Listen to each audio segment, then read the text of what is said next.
What's going on, guys? We're here at the Club and Sub podcast. We're going to do a recap show for I versus Calvillo. I'm your host, John Stargarian. You can find me on Twitter at MMA Fox. We got the whole band here tonight. We got Lags at Lags_the Capper. Luke, sparring with reality betting, and he's at SWR_betting. Quinn, who you can find at Orthodox1998, and C, who you can find at C Hansen. We are going to go over this high Calvillo card. For what it was fun. It was a fun card. I did pretty well on the night. How did everybody else do? Lags, how was your night? Yeah, I mean, my reads were pretty good. I actually, but the only read that I was bad overall was Ivy. I thought that his just like finishing ability was just gonna overwhelm Aguilera, but yeah, obviously didn't pan out. But I ended up getting Feely at -115. I was talking about that earlier. That my book left that, and it ended up cashing. So I think that was crazy that it left it like that. So I ended up they didn't erase it. Yeah. So I ended up going 1 and 2 with plus 0.2 units. Luke, how was your night? Yeah, so the 4-event winning streak came to an end. I was pretty bummed about that. I was on a pretty good run. But yeah, I was literally up. I was going to profit 0.01 units going into the I fight. And I made a bet on Jessica I about, I think, like 3 hours before the event when she hit plus 122. So that literally that fight and that bet ended up being the reason I went negative on the night. So I only dropped it was 0.99 units. So not a big loss, but I'm bummed the winning streak came to an end. Well, can't win them all. Quinn, how was your night? My night was good. I had two kind of gen parlays that almost cashed. Really not getting the knockout kind of put me over on that. You get anything else while you're here? You want a cup, something to drink? That's it. But I cashed on the Calvillo bet 1 unit at I think I got her at -115 or -110. So that profited me about 1.5 units on the night. So it was a decent night for me considering I didn't really lay very many plays down. Yeah. So. That's whatever. I mean, take green whenever you can get it. See, yeah. How was your night? See? I think I ended up plus half a unit or 1.5 units. I hit a parlay, and then the Ivy over sucked. And then I think I had ciphers under 2.5, the Tory money line, Feely money line, Aguilar, and then some other shit bag in the parlay. Nice. And I actually went up plus 8.01 units on the night. I went 4 for 4 on bet. Nice. So, yeah, it was a nice night. Real nice unit for me. Cashed another big decision line on Rosa plus 400. Yeah, so nice. Yeah, that was nice. And so real quick, guys, just so nobody's watching this that doesn't want to hear it, we're going to be recapping or breaking down this week's card Wednesday night, not tonight. This is just the recap of last weekend. So with that, let's get into it. First fight of the night was Christian Aguilera, Anthony Ivy. It was over in a hurry. I didn't make a play. I thought about playing the under. Ivy didn't even really try to wrestle. I don't have much to say about it. Any props to anybody who played Aguilera here. I was tempted if Aguilera got near plus 200. I just feel like when you look at low-level fights like this, it's so easy even for a big dog to look like -400 or a big favorite to look like -400. Like, you just really don't know what you're getting yourself into. So I stayed away, and it was a quick fight. Lags, you got anything on this fight or anything interesting in this fight? Yeah, I was on Ivy in my parlay. So I had Ivy, Avia, and Agapova plus 140 for 1.5 units. So Ivy broke that. But, touched on it pretty quick. Fight ended pretty fast, and I didn't expect it. So. Luke, how about you? Bad read. Move on. No, go ahead. Yeah, I passed over this one in terms of analysis.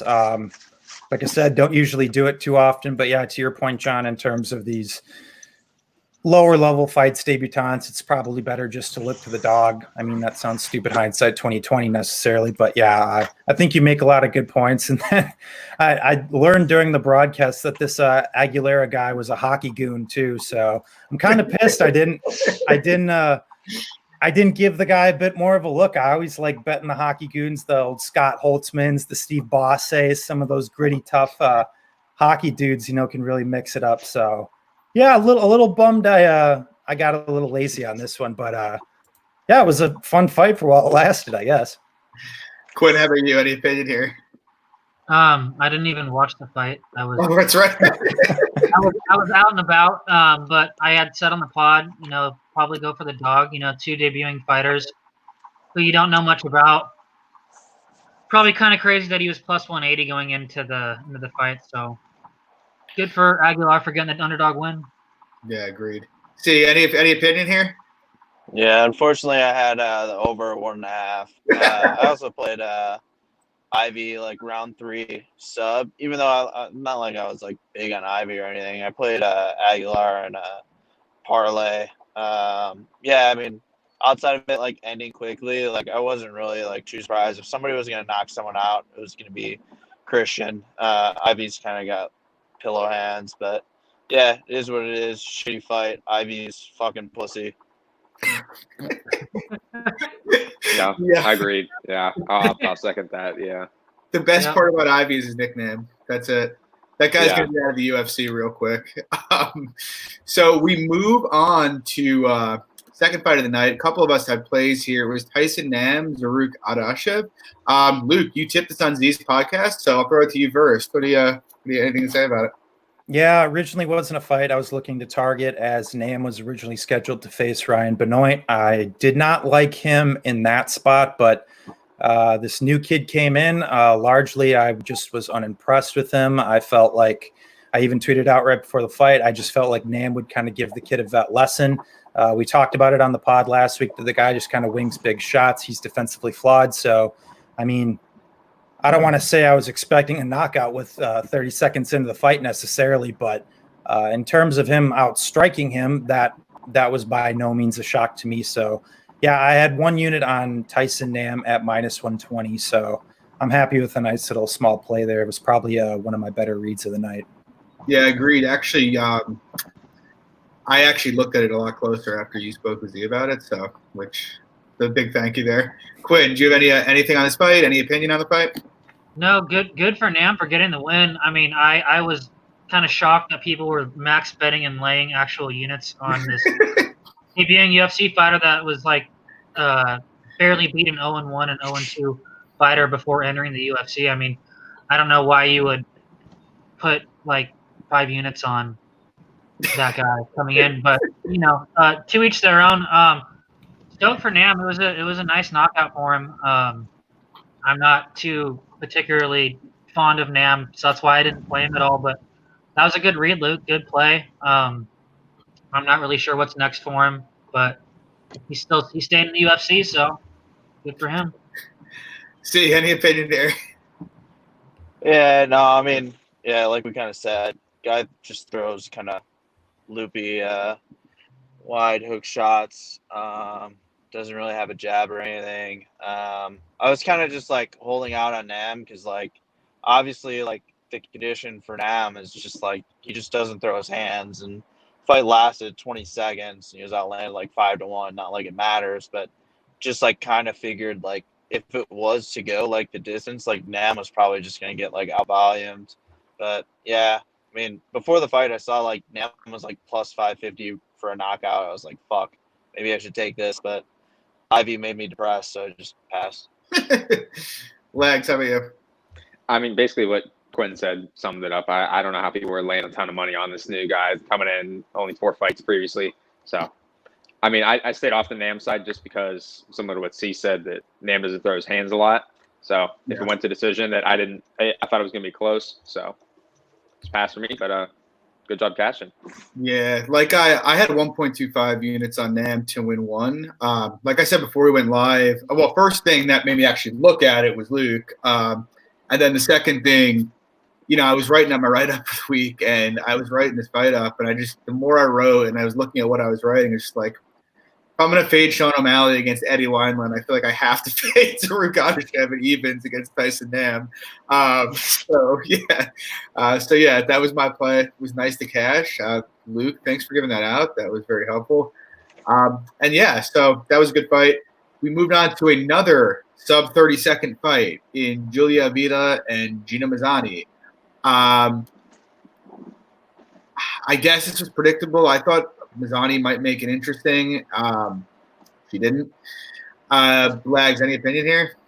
Nah, I mean, this was the second leg of my parlay. So, I mean, it was already ruined from Ivy, but I thought she was going to get it done inside the distance. So, not much else to say. I mean, I don't rate Gina very highly. Luke, how about you? Yeah, from a read perspective, definitely nothing surprising to me. I figured Avila was going to get her out within the first or second round. I'm just kicking myself. This is one of the fights I passed on, was the under. Kind of let my process get in the way. I was like, oh, it's like minus 130. I wanted a plus number, but yeah. So this is kind of one of those fights where I'm kind of looking to reevaluate in terms of how I play unders, and maybe not necessarily just having to look at plus numbers for these unders, because I think even at like that minus 130 price, there was an immense amount of value on the under. So yeah, I'm kicking myself for passing that one. That's understandable. Quinn, how about you? Anything on this fight? I mean, the UFC brought Mazzani back to make Avila look good, so that's really what she did. I mean, I wasn't in the field to play Mazzani. I mean, I don't even know what she closed. It was pretty crazy. But yeah, good for her. I mean, I like Avila a lot. I think she has a lot of potential. I'd like to see her fight. If Carol Rosa wins her upcoming fight, they've been trying to book that fight for like 4 or 5 times previously. So I think that would be a pretty good test for her, or maybe even give her like Beth Correa, Kachea, or whatever you say her name is, to get her in the top 15. I think that would be a decent fight for her. But yeah, good win for Avila here. Agreed. See, anything here? Yeah, I'm getting real sick of everybody fucking playing this chalk and winning. So you guys are all fucked at some point. Just depends on what chalky line it is. I hope it's not going to be Rebus. Lags is like, please not. Yeah, it's Rebus. We're all I think the whole podcast will lose about 20 units across the board if Rebus goes down. So yeah, that would get ugly. Yeah. So next up, we had the people's main event, or at least mine and C's main event. We had Merab Dvalishvili taking on Gustavo Lopez. Fun fight. I don't think anything unexpected happened here. I made a late, small little DJ stab at Dvalishvili inside the distance. Turns out he's not really a finisher. I think his style is just really a wear and tear. Quinn, how about you? Anything here? Did you play anything here? I like later on in the week, I was like really thinking that Merab would finish this guy. But I did put Merab in my parlay to win by points. I'm pissed at Philly for not getting that knockout. Anyways, Merab did what he needed to do. I mean, we're all pretty high on him. Landed a lot of takedowns. His jab looked good. He looked fast. His cardio looked decent. I'd like to see him fight Cheeto Vera next. I think that's a solid test for him. I think we'd all like to see him fight Cheeto next. Or O'Malley. Yeah, UFC, book it. Give him a good test. Or O'Malley. Give us a good line on Merab here. Agreed. See, anything here? Yeah, I played Merab. I sub 15-1. Tried to hook it up for the fans listening, but so close. Yeah, he's not finished her, So but close. I'm not surprised, but what the fuck? I mean, the guy had positions to finish the fight, Yeah. and Merab in round 3, it was 12-1. I also had that. It's honestly, for somebody short notice, I'll pretty much always just stab Merab at 12-1 in round 3. I don't know. Some guy afterwards was telling me that Merab cardio didn't look good. I was like, dude, what in the fuck? What were you watching? Are we watching the same fights? What are you guys talking about? So yeah, everybody. I don't know. People are like, he didn't get a finish. Like, he must have been overrated. I'm like, what the fuck is going on here? So line up Rob Fonts. Magic seems to think Font's going to just jab the fuck out of Marab, which I don't think so. O'Malley, yeah, honestly, Marab's going to fucking spinning back fist the fuck out of O'Malley and knock him out. So fuck Sean. Honestly, I'm ready. Oh, fucking give Marab anybody in the top 15 other than Aljo, and I'll just play him. Lags, if Marab faces O'Malley and beats him, will you agree to burn your shirt? Yeah. If he hold on. If Marab finishes him. Marab finishes him. Yep. Lags, any opinion on this fight? So I originally had Marab in my 3-unit parlay with 3 boss, but that was against Borg, so that pulled out. So that was a push, and now I have 3 units on Reboss straight. So similar to what we all said, I mean, well, we all pretty much have Reboss straight basically. And also the fact that we expected Marab to dominate. So nothing else that I saw, nothing out of the ordinary. Page is finishing. Page is getting a finish there. Don't care. You're gonna get muted. Inside 60 seconds. No. Luke, how about you? Yeah, I'm just bummed that the Borg one fell out. I think that would have been a pretty easy cash for me. Would have been a pretty easy cash for all of us. So, but yeah, I mean, in terms of this Lopez guy, real quick, I don't think the dude's going to be sitting there winning any titles in the UFC, but I think he's got some decent attributes. I hope they give the kid another shot. So, yeah, but I mean, no real surprises on short notice. I kind of expected Marab to just ragdoll him. So, yeah. Yeah, I don't disagree. Lopez gave a good accounting of himself. Like, he looked okay on the feet for the brief time it was there, but like, we haven't seen anybody really keep Marab from taking it down yet, so you can't really hate on him too much there. But yeah, fun fight. It's always fun. Marab does it. Hopefully they can get him turned around a little faster this time. Next up, we had a banger that I think – I was just thinking about this. What about what if we got Marab and Cody Stamen? That's a good fight. It's a good fight. That's a good test for Really good fight. We're going to learn. Nobody's ever talked about that. I was just thinking about that like right now. Top of my head. You learned whether he could beat wrestlers. Like, that's we figure that out because Kenny's a little small for the division. Like, even though he is a wrestler, whereas Stavin's built like a brick shithouse. So it's that would be interesting. His striking looked pretty good last fight. So he's definitely the better striker there. Yeah, agreed. Yeah, and then next up we had I think we all cashed in on this to some degree. I want to say we had Maria Agapova and Hannah Cyphers. Lags, what you have here? So I almost cashed this. So this is the 3-leg parlay with Ivy. So yeah, but that's okay. But similar to what we talked about, I didn't think Cyphers was gonna have any chance at all here. I thought Agapova was definitely live for a knockout, and it happened. I didn't think it was gonna be live for a knockout, but I wasn't expecting a submission. So. Yeah, I mean, it was kind of, and I didn't expect it to be that fast either. So, Luke, how about you? What it is? Yeah, no surprises from me. I've been talking this girl up for a while now. So, yeah, no surprises. Even with the submission, I didn't think that was out of the question either. I know, like I said, she's a white belt on paper, but I think that she's got a little bit more in her back pocket than I think some people are assuming too. So. Yeah, no surprises for me. I guess really the 2 regrets I had is not playing this one a little bit stronger. I gave Cyphers a little bit more credence in this matchup than I probably should have in terms of unit sizing, so I only played Agapova for 2 units. This is also one I'm really kicking myself for not playing the under on as well. So, yeah, pissed on that. But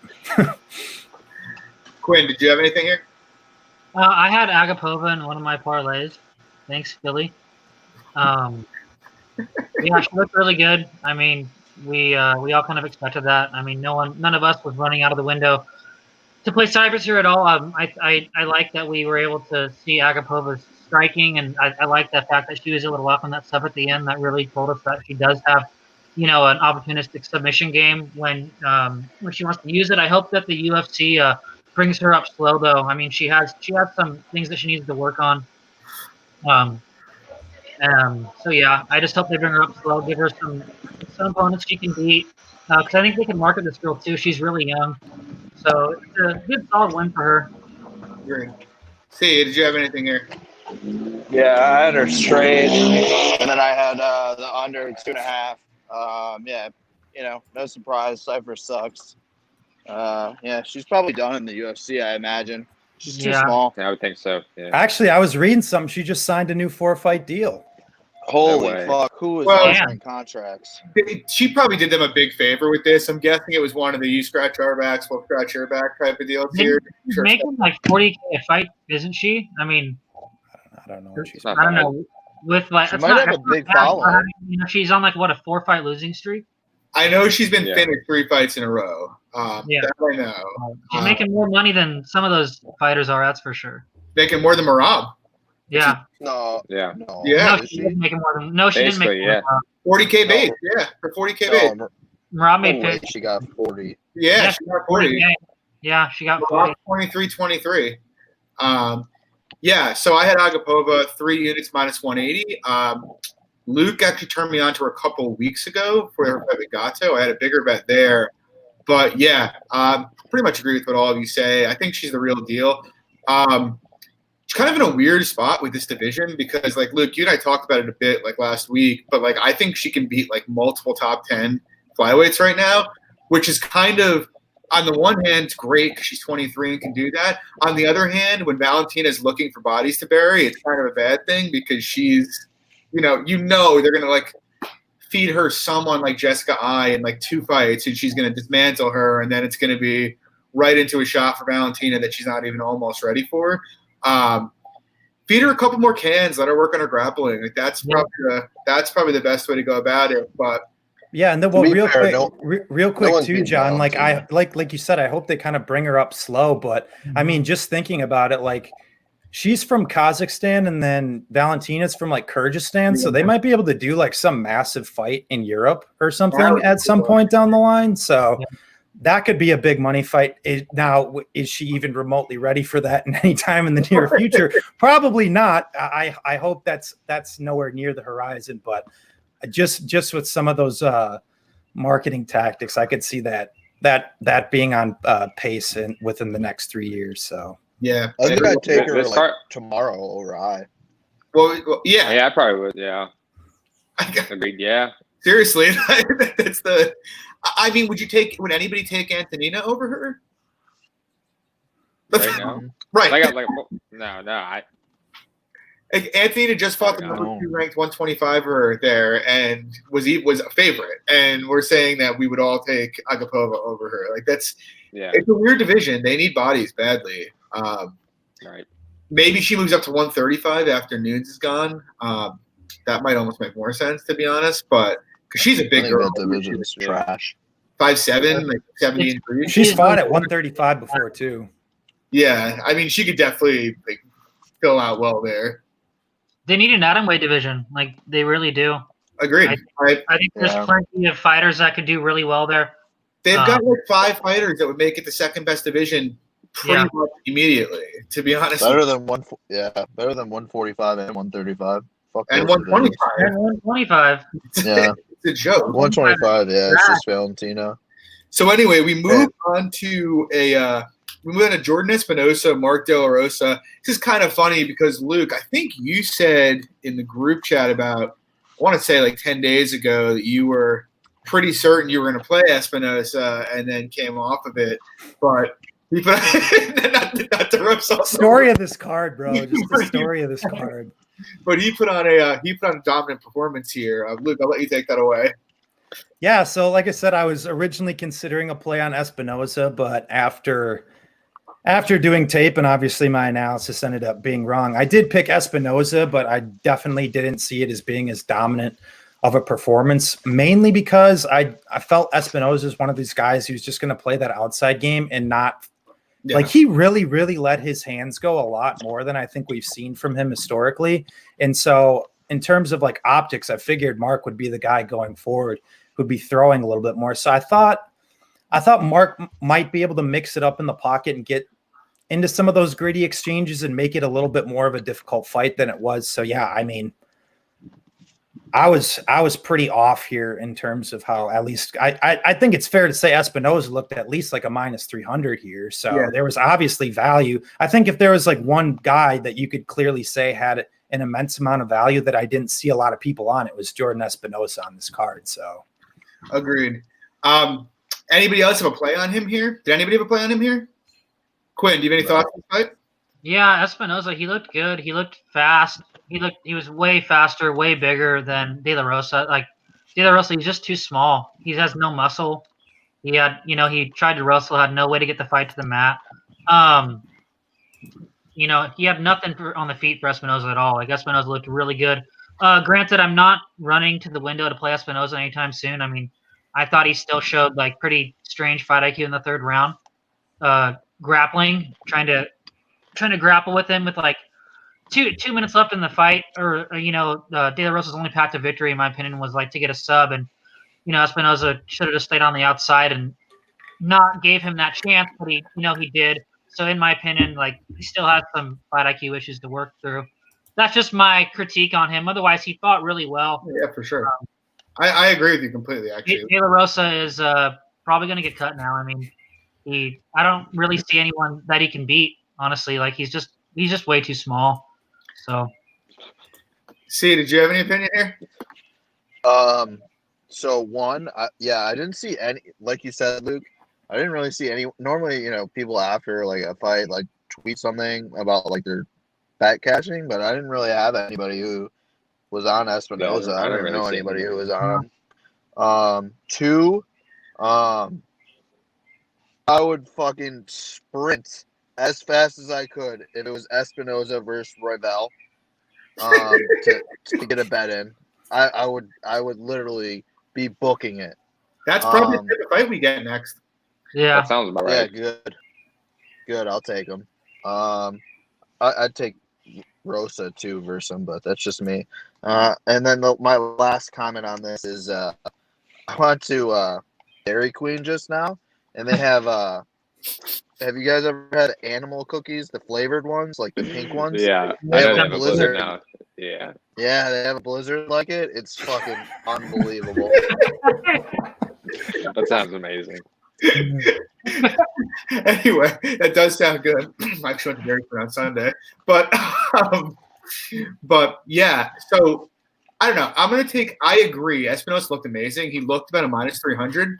The funny thing is, I actually didn't think De La Rosa looked particularly bad. Like, if he let his hands, like, I'm not saying he could have won the fight, but like when he let his hands go, the few times he did, he let some like really nice combinations off to the body, and like, I don't know, it was weird. It's just, I mean, just some guys are like this, and I don't really know why, but like, he had a couple opportunities when he was walking him down to let go, and he just took way, way, way too long. I don't really get why, especially with knowing what was on the line. I mean, even round 3, when it came down to it, it's like, your career may be on the line here. He kind of was still pretty complacent. But yeah, I mean, his wrestling being bad was predictable. Yeah, I don't know. Like I said, he didn't look good, but I thought, his hands didn't look bad when he did let him go. Legs, did you have any take on this fight? No, I mean, I didn't have anything on this fight, but no, I picked Espinoza, but I didn't want to lay minus 170 on him. I just thought that I just couldn't really trust him. He's a traditional bed shitter, so I think both these guys are, to be honest. But I think Mark's probably on his way out of the UFC.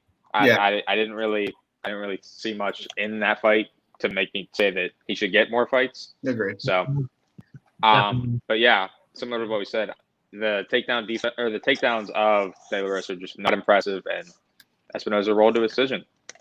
Honestly, I thought he was going to get a knockout because I thought he was going to be too fast for De La Rosa, but he didn't really. He was just kind of pointing fighting on the outside, so it is what it is. But C, to your point about the Royval fight, what would you line that at?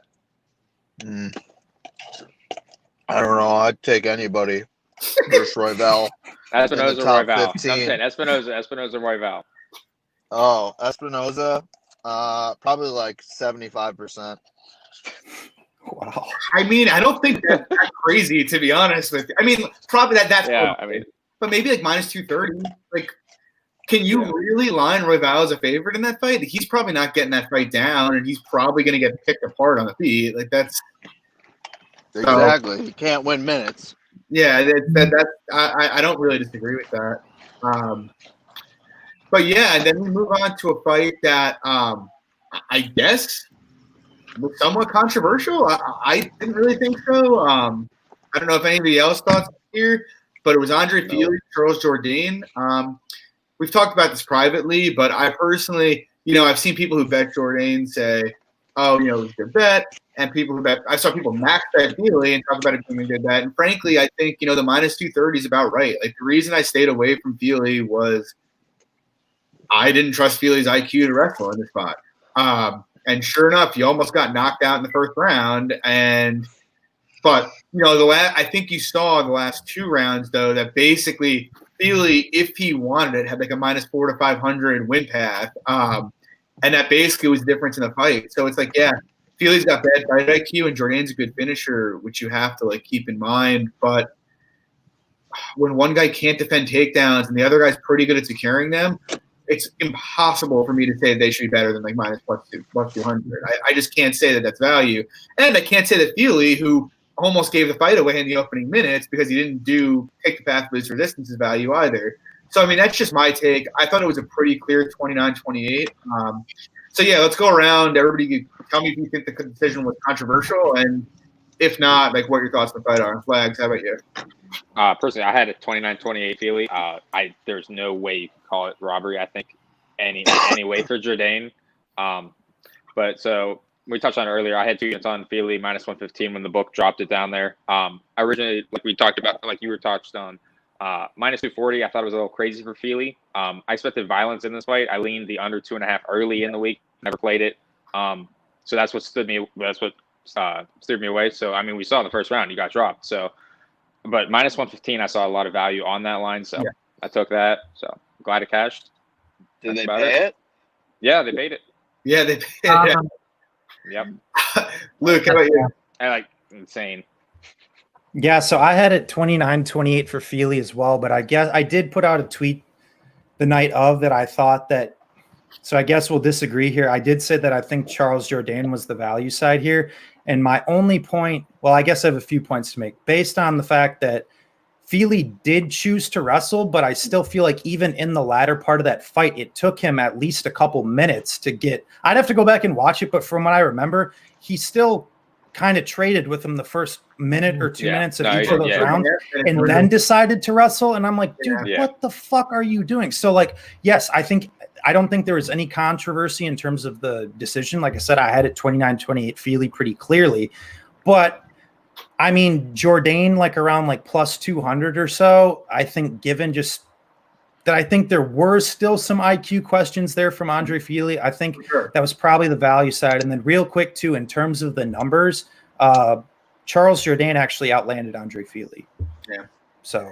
Yeah, I mean, and that's a fair point. I guess my point is more like I don't disagree with that at all. Like you're right, he didn't really like do anything in the first 2.5 minutes around 3, but it's just like it's hard for me to trust somebody like even with a 2 in front of their name if like the other guy could take him down whenever. But I do see your point, especially given how the fight played out.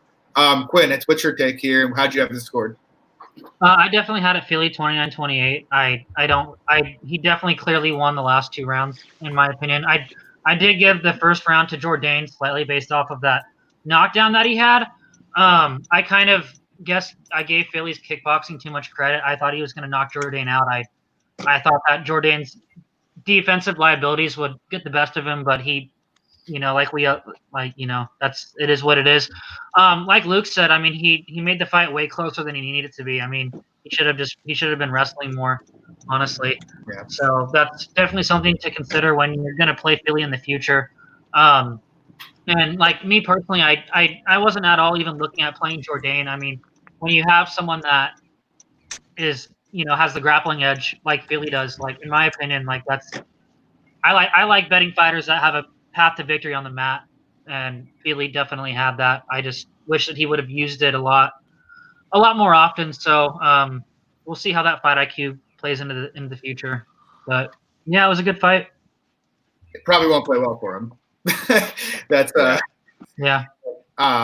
C, any opinion here? And how did you score it? Yeah, I played Feely in a parlay. I didn't really want to play him like at minus like 225 or whatever. I kind of was holding out hope to get him like below like minus 200. But yeah, I thought it was 29-28. But in terms of like value, like even though like I scored at 29-28, like Feely pretty like easily, like anytime you got a dog who's plus 200 and he goes to a split decision, it's hard to say that he's like not like the value side. Like, you know, at the end of the day, like it's really up to 3 judges, and you know, my opinion, your opinion, you know, doesn't really matter. So yeah, I mean, like if you had a plus 200 and you're going to split decision, like you pretty much, you know, that's all you can kind of ask for other than a W.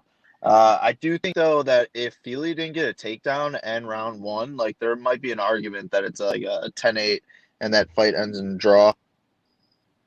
Yeah, that's interesting. I guess that's possible. Because we were talking that if you take the knockdown away in the first round, then it would be a 30-27. Yeah. Similar, vice versa. Yeah.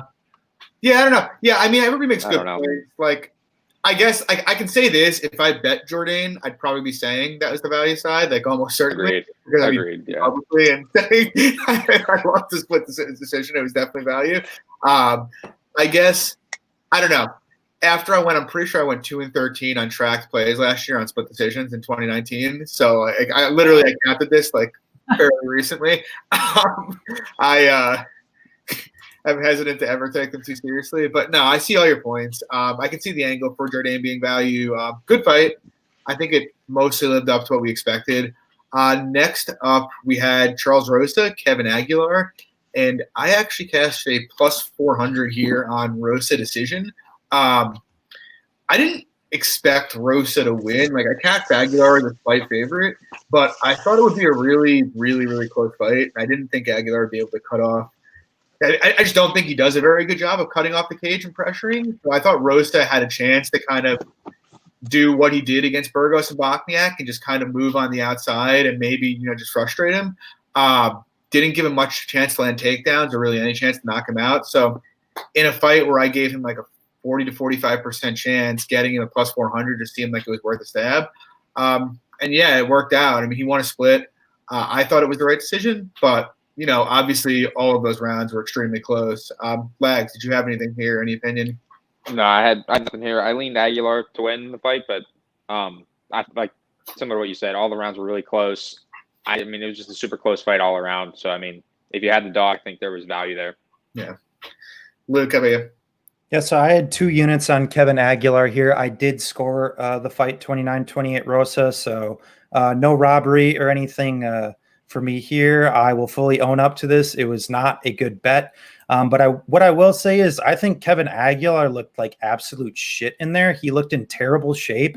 And to your point, John, like I definitely knew going into this bet that there was the chance that Rosa was going to dance around him for 3 rounds. I believe I did touch on that in the podcast too. But what I really felt what the difference was, at least in why I made the bet, is I felt that Aguilar was at least going to be able to make him pay on entry. So not necessarily the fact that he was going to be able to like cut him off necessarily, but I really thought he was going to be able to make Rosa pay a lot more than he did on entries. Right. And Rosa just made him miss an awful lot in this fight. So yeah, I'll definitely own up to this one. A bad bet on my part, bad read. So yeah, sharp play there, John, though. Thanks. I appreciate it, Luke. Quinn, how about you? I actually forgot I did hit Rosa live at plus 250. The live betting lines were just crazy, absolutely nuts. I think it was like in the middle of round 2 that I hit him. He got up to 300 on FanDuel after round 1. I'm pretty sure. I had Aguilar to close out a parlay, so it was kind of more of a hedge play. So I kind of just got my money back on that. Aguilar just looked like shit. Like Luke said, he couldn't hit him. He was very slow. He looked fat. He did look fat. Like he just looked like he was coming off the couch. Like he looked like he was gassing towards the end. It was really close just because like with Rosa's style, he's always going to be like a close point fighter, like Elias Theodora. I really do think that he won that fight in like the last minute. Like he really turned it up and like started landing some heavy shots on Aguilar up against the cage towards the end of the fight, and I really think that kind of swayed the judges there. I'm not really sure what's next for Aguilar. I mean, maybe it was just the pandemic that was in lack of training, but he really didn't look like himself at all. I wasn't expecting it at all. I really did think that he was going to be able to counter Rosa's leg kicks, and he was, but it wasn't near as fast as he needed it to be. Yeah, good win for Rosa though. I mean, that's a plus 400 decision, solid ass bet. So good fight. I appreciate it. C, did you play this? Yeah, I had no interest in this fight. Honestly, it played out kind of how I thought. I had zero interest watching it live.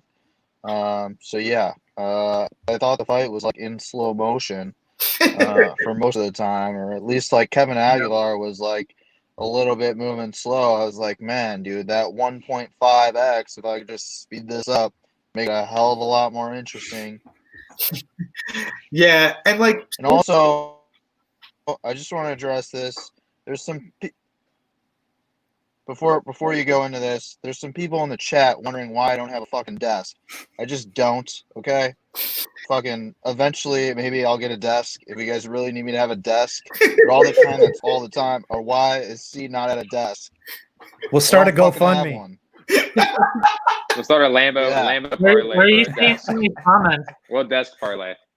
So let's start The a live desk parlay. comments, the same person. He's been commenting on there all the time.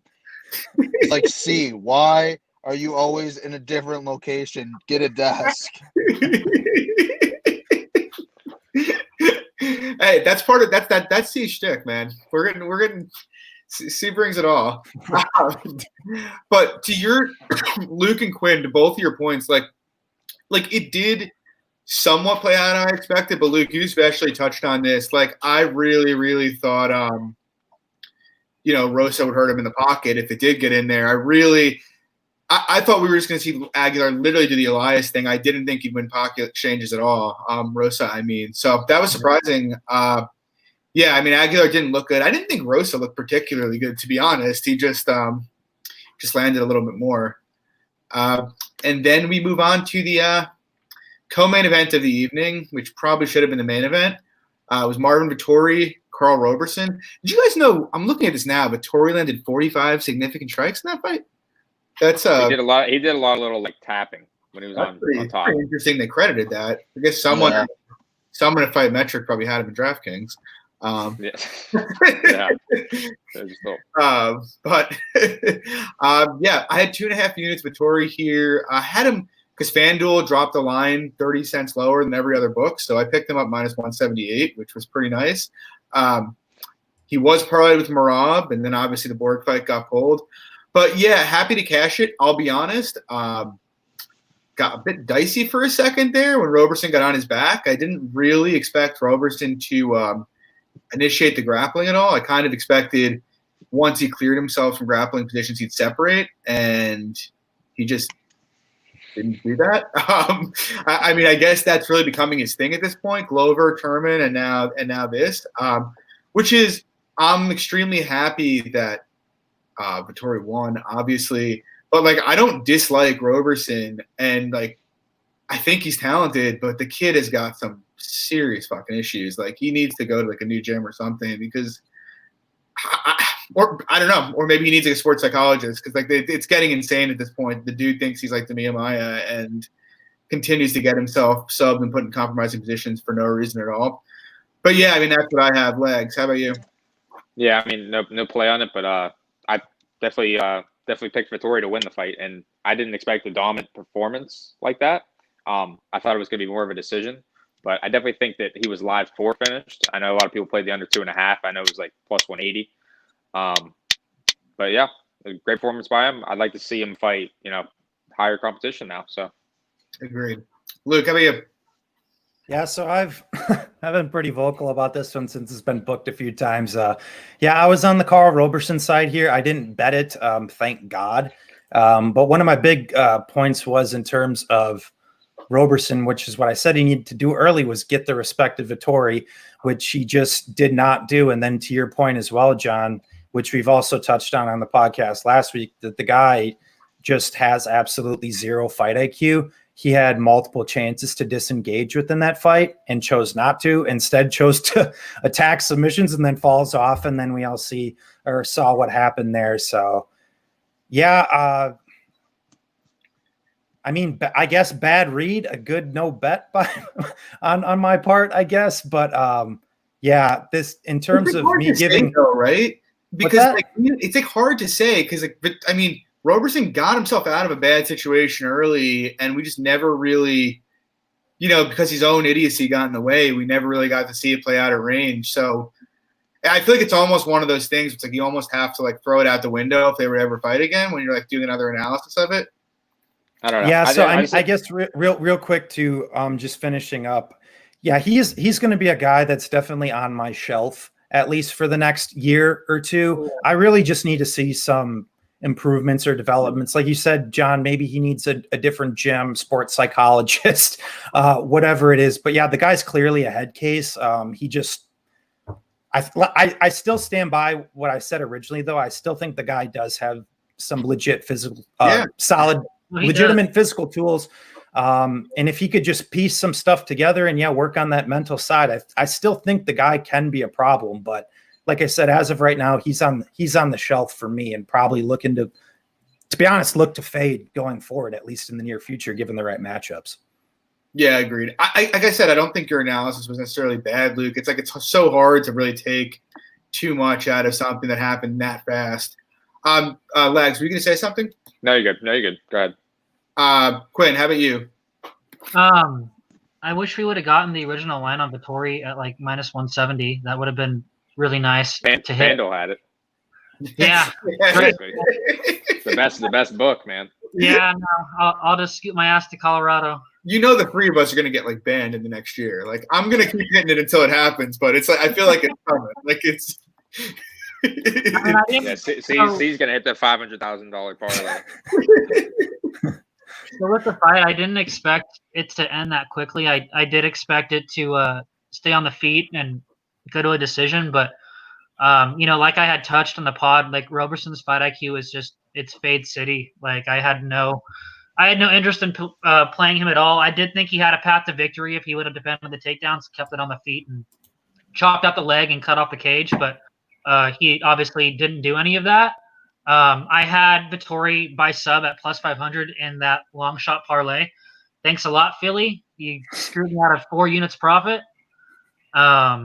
So yeah, really good fight for Vettori. I really hope he gets like a top 10 top. I don't know. Is he even ranked? I don't think he's ranked yet. Vettori, no, I don't think so. He's not ranked opponent. It's gonna be now. He's gonna be now. I mean, get him someone in the top 15. I think he deserves like a. You give him the loser. You could give a loser Brunson Shabazian. That's a good 8-9. That is a rough give him the winner. And if he were to lose that fight, what? It's a rough matchup for Edmund this early in his career. Yeah. If he will end up having to take it. Yeah. Yeah. Quit. Sorry. Keep on. I'm done. Okay. See. Yeah, I had Vettori to close out one parlay. And then I had him inside the distance, and I also had him with Merab. Yeah, I mean, I get like the angle, I guess, where like you don't really, like know about the Robertson side, but to be honest, I mean, Vettori pretty much did what he like was supposed to do. I mean, he grapple fucked him, so like, I mean, I don't know. This fight plays out like 20 times, and Vettori just fucking has that game plan. Like, how many times does Robertson really win? That's a fair point. Yeah. That's a fair point. Mm-hmm. Yeah, so, I mean, good fight. I agree with all of you. And, yeah, hopefully we get – I mean, I think Vettori cuts through a lot of the top 15 at 185. Seems like a bunch of old also runs at this point. But we move to the main event of the weekend, and this was – I mean, actually, what about? I was just thinking about this now. Another good matchup. What about him and Jacare, middleweight? That's fun. I think that's a good way to build him up. To be honest, I think he probably fucked up Jacare. To be honest with you, yeah, that's a fun matchup. See, can you close your goddamn door? Put your seatbelt on or something. So no, I think that's a good matchup for him, especially if you're trying to build him up. He called out Zachary, I think, after. Did he really? Yeah. I didn't even know. I honestly didn't even notice that. Did he really? Yeah, or he mentioned if they were talking about fighting. He brought up Zachary's name for sure, though. That's not a bad matchup. No, not at all. It'll be a good one. But yeah, so the main event, it was, I think, as bad as advertised. Surprised me a bit. I almost played ended up staying away. I was kind of trying to get plus 130, and I avoided it. Luke made this point last week, and I thought it would kind of bear out that Calvillo really struggled to get Casey down, who everybody gets down. There wasn't a lot of reason to think she could get down. And like same thing with the the girl that have really grapple fucked the like Sarah McMahon is on a different level than Cynthia Calvillo as a wrestler. But I mean, give her credit where it's due. She did a great job, got her down, pretty much dominated once she started grappling. So yeah, I had no play. But yeah, Calvillo looked great. I'm not really sure what her ceiling is. She's got nothing for Valentina, but it was a fun fight. Quinn, I know you had a big play here, so I'll start with you. Yeah, no, I was on the Calvillo train all week. I mean, I was kind of holding off on betting her, and then the line kind of closed a little bit more in my book, so I just stabbed it for a unit, and then I put her in my parlay. I'm done talking about that parlay. But yeah, she kind of did what I thought she would do. I mean, I pretty much gets taken down by every one of her opponents. Calvillo has, in my opinion, like really underrated grappling, like especially her jiu-jitsu. It's absolutely fantastic. And, I defended a couple takedowns, but, Calvillo really was able to like get in on her and finish her takedowns. And then she was just absolutely nasty on top. I mean, I really had nothing for her. I mean, props to I for being defensively sound and not getting subbed. But yeah, I really thought that Calvillo was going to dominate her on the mat, and she did. She pretty much did that. I mean, the striking was pretty even. I just didn't really think that I's striking was going to outweigh what Calvillo was going to do on the mat.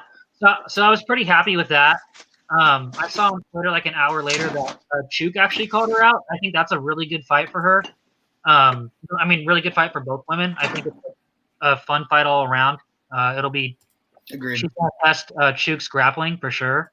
And Chuk is, she trains with the best grapplers in the world. So I think I think that's a solid next matchup for her. Before, don't give her Valentina. I mean, she's going to get knocked out in the first round. So I thought her cardio looked pretty good at 125. I mean, she didn't gas at all. That was like a little bit of a concern for me. Yeah, it was a good win for her. I was pretty happy to catch that bet, honestly. So that's it. Yeah, nice job, Quinn. You definitely called that, and I did not really see that kind of. I leaned her initially, and I did not expect a dominant performance, though. C, did you play anything here? No, I'm just glad we don't have to watch I headline any event ever again. Luke, how about you? Yeah, so we touched on it earlier. I ended up pulling the trigger on Jessica I 1 unit at plus 122 about 3 hours before the event started. Yeah, this is another one I was just largely wrong about. More so, I think, in terms of like the fight IQ of Jessica I, because I believe it was at least on 2 of those 4 takedowns that Calvillo got. One was a caught knee and one was a caught kick, I think. And so obviously, if you're fighting Cynthia Calvillo, I think you have to assume that she's going to be opportunistic in her grappling. So the fact that she did that twice, I was like, okay, you idiot. And then the second point is that once the fight was on the mat, I knew that Jessica I was going to be defensively sound. And you made a lot of good points too, Quinn. Like in betting this, I didn't discount Cynthia's grappling. I just felt like even if it hit there, she would be able to effectively defend subs, but then also get back to the feet. Which was pretty much the major mistake number 2 I made, was that she got controlled. It's not like she was getting like mat return takedown, like multiple. It's not like she got taken down 12 times. She got only taken down 4 times, but got controlled for a significant amount of times during every one of those takedowns and wasn't able to get back to the feet. But when this fight was on the feet, I think it was very competitive. So ultimately, I guess that's the mistake I made, is that I just didn't think that this fight was going to have as much ground time as it did. And the more that this fight was upright, that it would have favored Jessica I. So Yeah, I was wrong about this one. This was the make or break bet to have a losing night. So yeah, pretty bummed, but look to rebound, make adjustments, improve, get back after it next week. And Yeah. like, you know, like the real reason that pushed me to bet Calvillo was like the weight miss. I mean, I know a lot of people were saying that she was faking the weight miss, and I don't know, I didn't really believe it at all. Well, I think our boy Warrior just hit it on the head too. Like, I don't think she probably missed weight because she was just flat out of shape, to be honest. Like, not the weight miss affecting it so much as her being out of shape is why she missed weight.